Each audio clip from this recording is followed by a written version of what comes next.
às 9 horas, com o ministro Osmar Terra, ministro de Estado da Cidadania.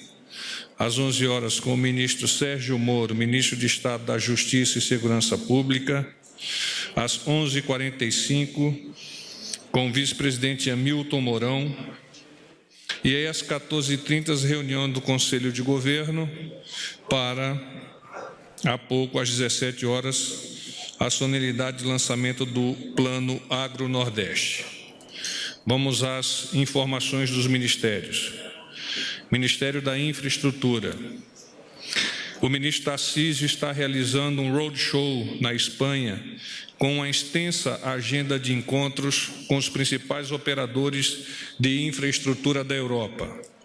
O Brasil possui uma série de ativos atrativos e projetos bem estruturados no maior programa do mundo de concessões de ativos de infraestrutura, com projeção de 217 bilhões de reais em investimentos nas próximas décadas. Nas reuniões de trabalho, o ministro tem ressaltado o planejamento ser o país que mais investe no Brasil. Somos ainda o terceiro destino de investimentos direto dos espanhóis. A viagem para a Espanha é parte de uma série de encontros no exterior que vem sendo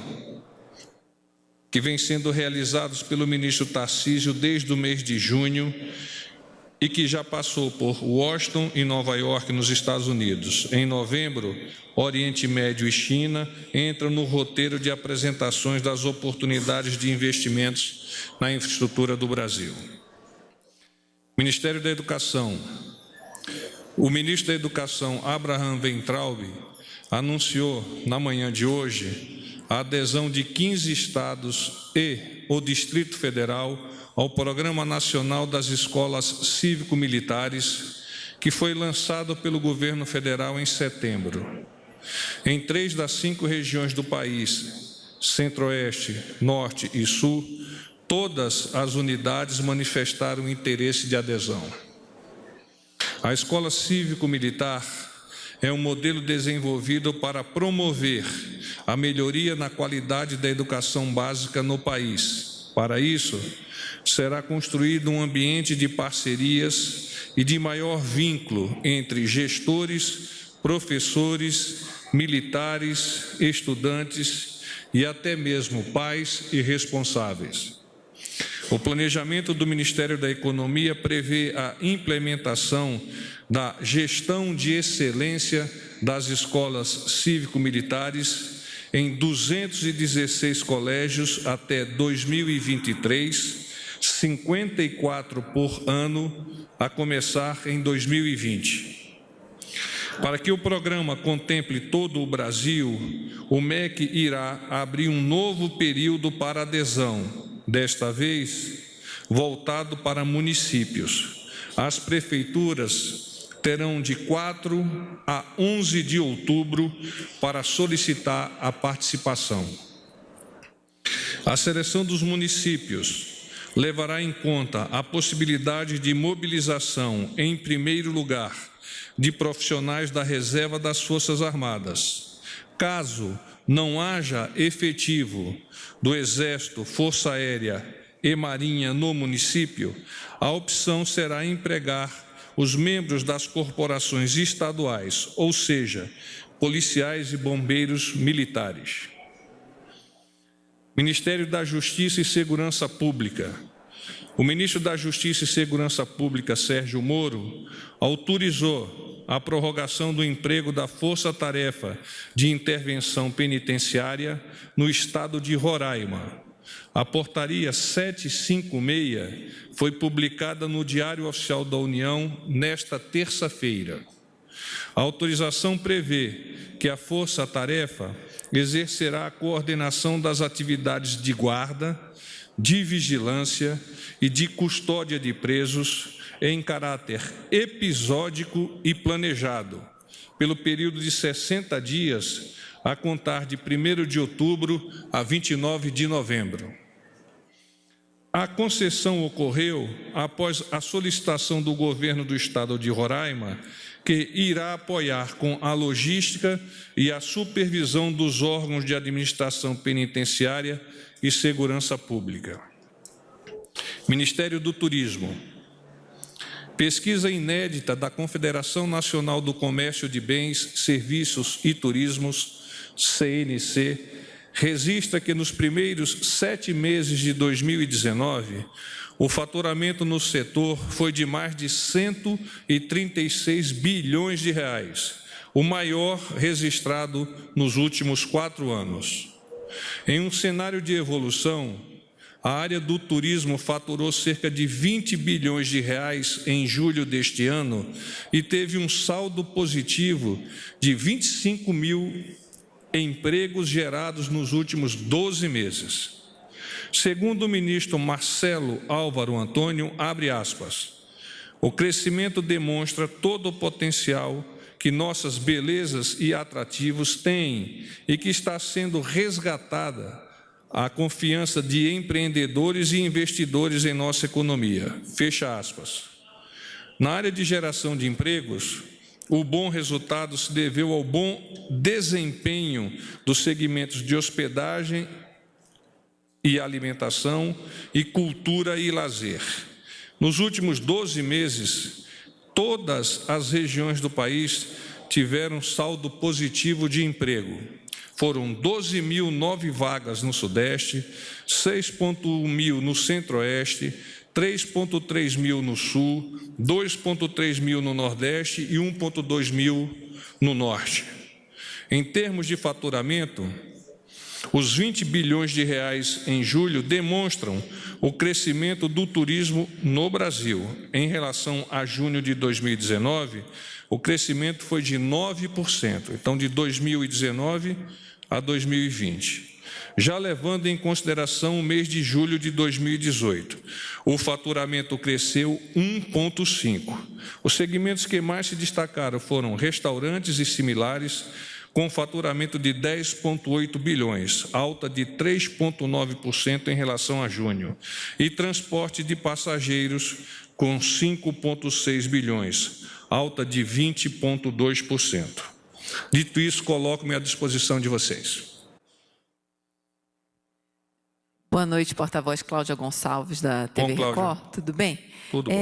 Eu queria ver se a gente consegue confirmar a troca de comando lá no INCRA. Desde ontem a gente vem tentando, o mapa ainda não se pronunciou. Aqui na cerimônia a gente insistiu com a ministra, mas não havia uma resposta por parte do Ministério. Obrigada.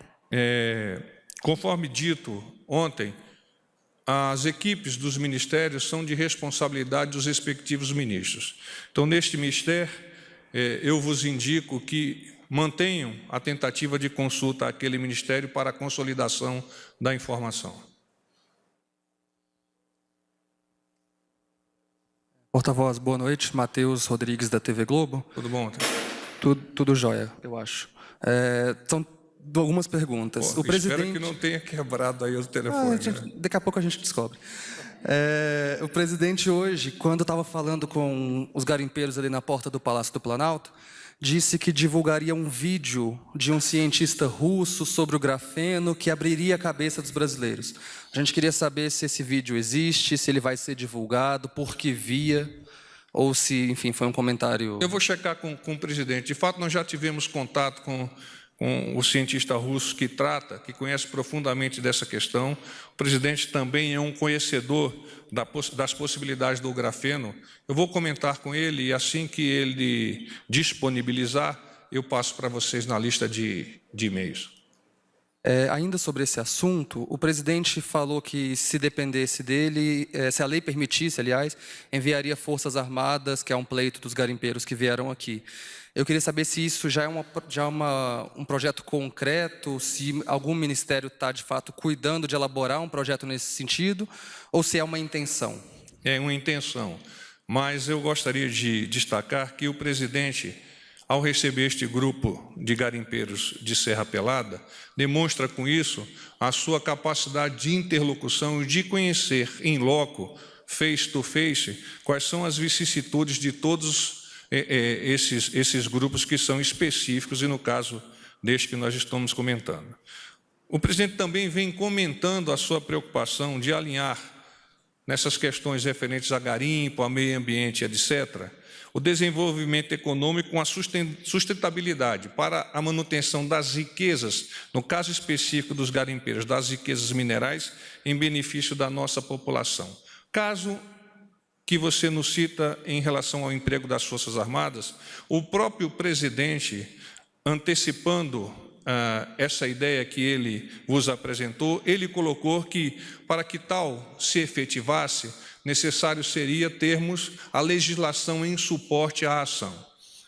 Não há, de fato, neste momento, estudos mais aprofundados no tocante a esse emprego das Forças Armadas, e caso isso venha a ocorrer, estará adstrito, como sempre, aos preceitos legais da nossa legislação.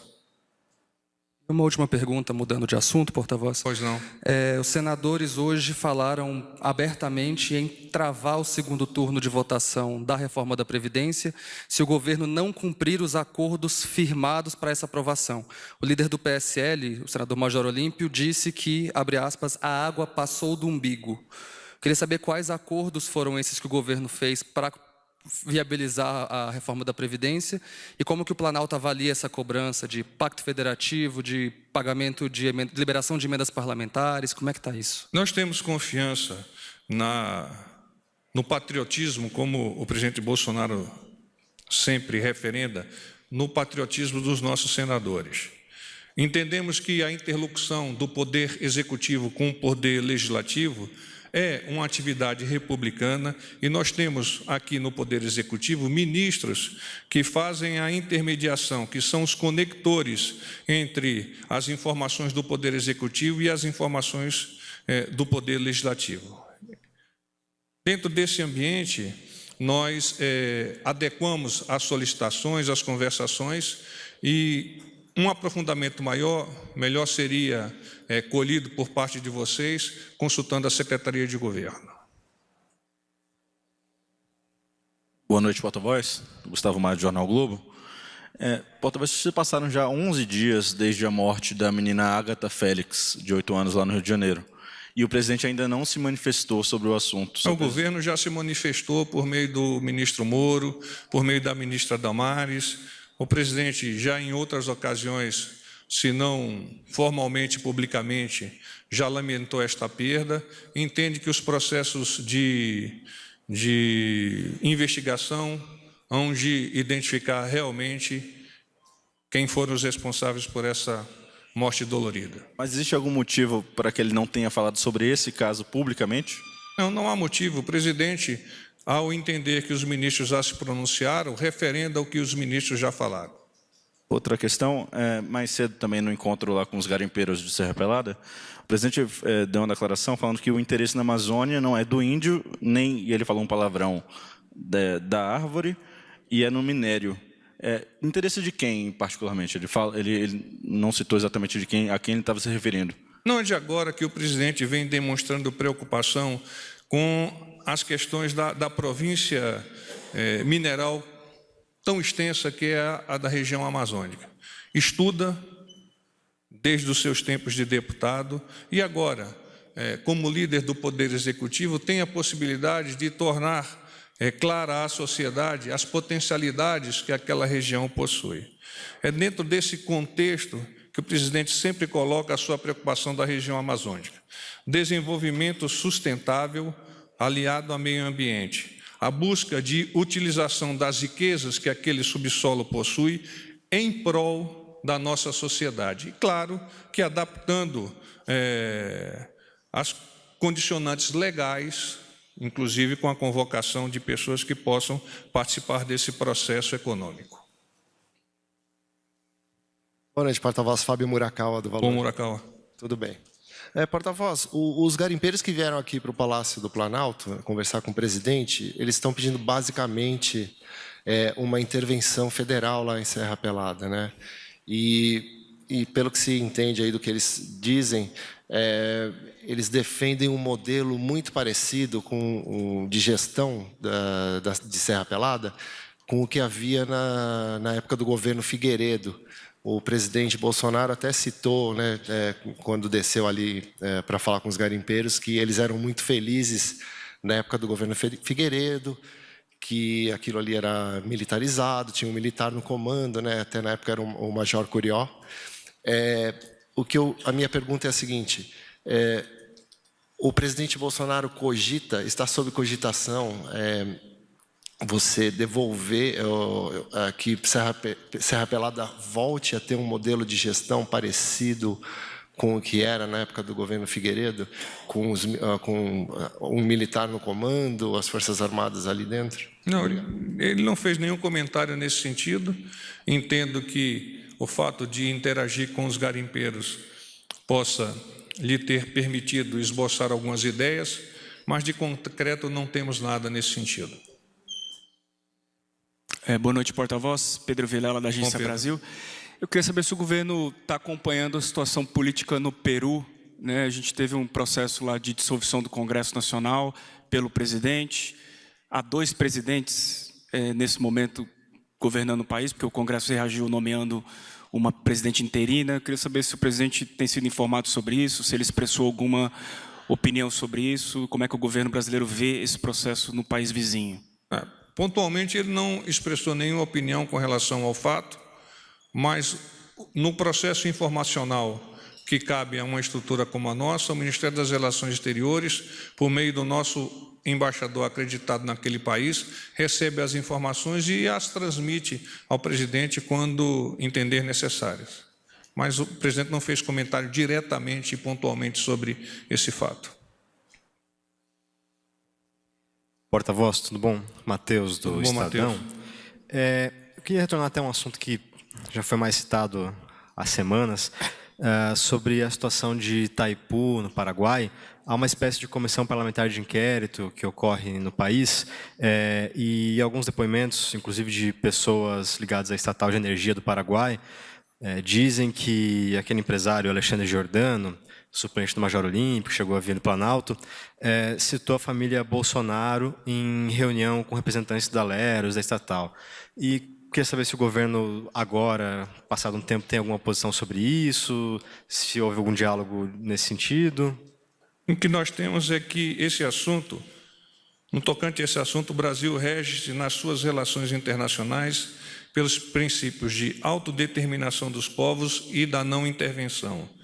Os ministros das Relações Exteriores, das Minas e Energia e o diretor-geral de Itaipu têm atualizado o presidente. Aliás, é uma informação que eu já vos adiantei em outras oportunidades. Eles têm atualizado o presidente acerca dos aspectos conjunturais da Itaipu Binacional. O governo federal continua dialogando com o Paraguai de forma a construir soluções que contribuam para a correção de eventuais desequilíbrios em relação à contratação de energia produzida. No caso específico das decisões tomadas pelos parlamentares daquele país, claramente o Brasil não se pronunciará. Paz e bem.